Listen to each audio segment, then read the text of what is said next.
generally, I use only about 5 to 25% of my portfolio. So if you want to know my secret is I only use, or about 75% of my portfolio is non-speculative. So at most, I limit my speculative ventures to at most 25%. So that's my best advice to you guys as well. If ever you are planning to make a speculative trade or a trade based on speculation only, use or limit your portfolio to at most 20%. Identify the risk, and then find attractive overlay. So basically you have to find, don't act unless the risk-reward ratio is heavily in your favor. And plan your entry and exit strategy. So this includes an entry price, exit price, as well as a stop loss if you're trading on a short-term objective. So usually my approach to selecting a stock based on speculation would be a top-down approach. So as an example, I would analyze the macro situation. This is what I would refer to as the cause. Next, I would narrow it down to the affected sector. So this could be a particular industry. And then I would just have to select stock within that sector. So as an example, let's say I'm assuming oil prices will drop within the next 2 years, maybe because there's an oversupply of oil, there's higher demand for renewable energy, etc. So let's say the affected sector would be the transportation services. Since oil prices will drop, the operational expenses will drop as well, driving the net income up as well as the fundamentals. So the stocks or industry that I selected was the airline industry, and within that industry would be Cebu Pacific and TAP. Note that you can also use technical analysis, fundamental analysis to lessen the degree of risk. It's actually very helpful to use fundamental analysis when you select a particular stock. So of the two, actually I would rather go with Cebu Pacific because I think, based on my analysis, Cebu Pacific has better fundamentals. That's not a solicit to sell, buy. Right now for the entry, this is a good, you don't automatically go to the market, buy the stock right away once you've selected the particular stock. What I like to do is utilize technical analysis for timing. So if the chart says it's okay to buy, then I'll go ahead and enter the market.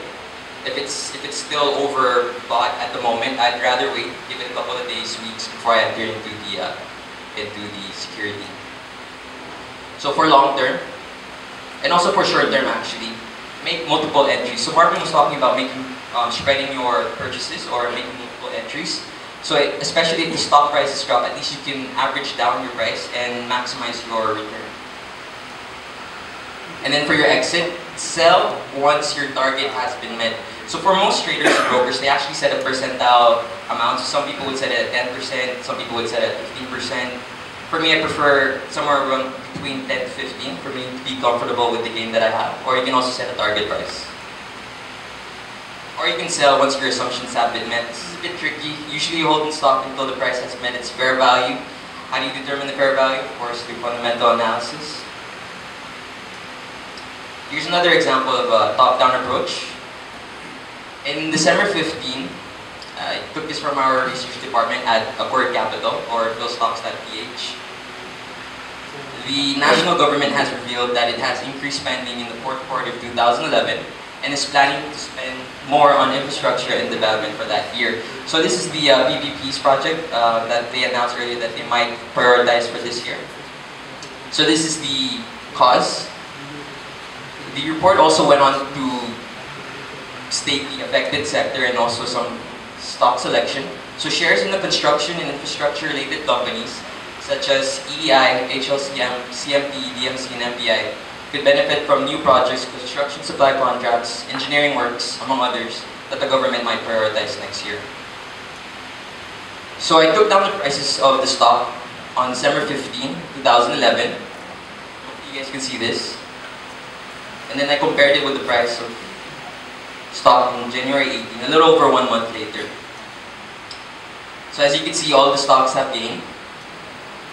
And EEI, CMT have gained at least 24%. HLCM has gained around 25.5%. DMC has gained around 16.61%, with MPI fair gain of 1.12%. Actually, I have an updated figure here. So as of the close yesterday, EEI closed, it's up by 36 cents from January 18.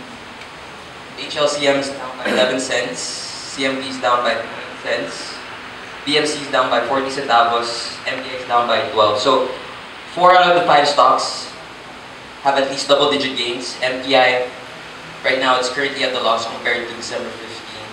I guess the next question is it still a good buy right now? That I'm not sure, but as a disclosure, I'm still holding on to MPI. I actually bought into DMC and CMT, but I've already sold my position. Right, to change gears a bit, here